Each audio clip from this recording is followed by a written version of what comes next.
Good morning from myself and Big Penny. Oh, let's not forget, sitting up waiting for our little shift to start. For the time being, we're wandering around with Penny at the minute.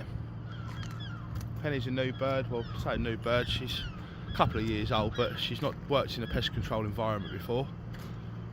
She's a bird that we do a lot of rabbiting work and stuff with, so she's not been in an environment like this, but she's coming out just all the same. This is brilliant manning for the bird, getting the bird out, walking around on the fist. All helps when you come to getting out and doing what you've got to do with your birds in a hunting environment. One of the best ways for you manning your bird is walking around, having the bird on your fist, exposing it to lots of different sights and sounds, in turn making the bird a little bit more steadier. But that's the plan anyway. As you can see, the seagulls are now starting to slowly appear again, albeit just a couple here and there. You can hear them making their alarm cries out. It's simply just because spring ain't that far away, believe it or not. Beginning of January now. Like I say, the birds know this. Daylight hours are starting to lengthen already, albeit that the gulls won't start laying their eggs until sort of April, May time. This time of the year they are still starting to come back to reclaim certain areas. Gulls will naturally return to the same areas every year. Some of these gulls can be over a decade old, and they return every single year, and they're fine-tuned into doing that as well. So automatically, as the daylight hours start to lengthen, these birds will naturally just be drawn back to their locations just to reproduce. And like you've probably seen on previous videos, the mess and the grief that it causes by gulls nesting on top of rooftops simply by moss blocking up drains and water outlets. Calm down, calm down.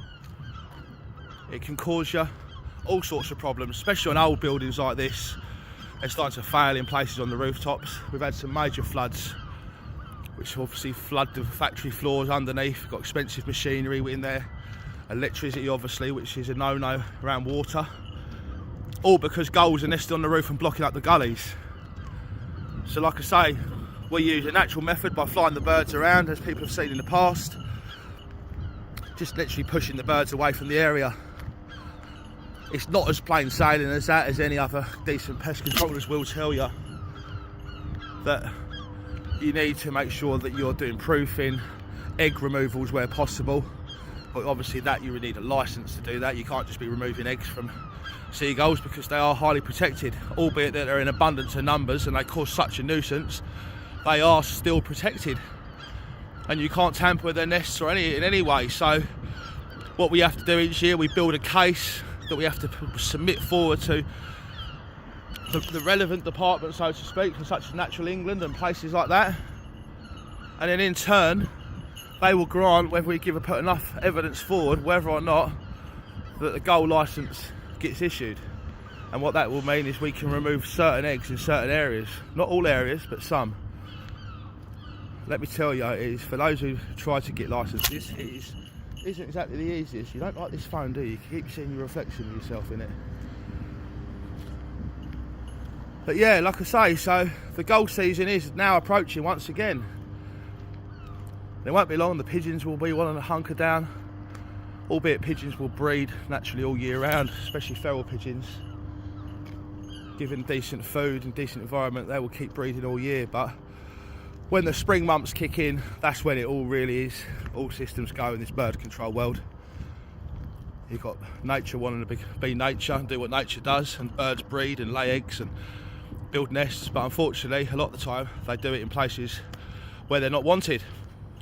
Hence why this is where we have to come in. Like I say, it's all natural methods. No birds are hunted while we're at work. Our hawks don't kill any of the birds or the seagulls. We make a point of flying our birds at high weight, so they're not really interested in chasing or killing sort of the target bird, so to speak. It's literally just a way of moving them on naturally. You can see the other gulls bombing Heidi on the rooftops. This is why I like to fly females, because the females tend to be a little bit more aggressive than the males. Many a time we've flown males in the past, and a big group of seagulls, or more to the point crows, will chase our birds off, which doesn't tend to happen as much as if you're flying the females, especially when they're big girls like Penny here. She flies around about 2 pound 7 ounces, this girl, so she's quite a big Harris hawk. Aren't you, girl? Just taking it all in, aren't you? Then we have my old faithful Heidi. She knows the drill. She's out with me every single day. Has been for the past few years. And yeah, it's just another day at the office.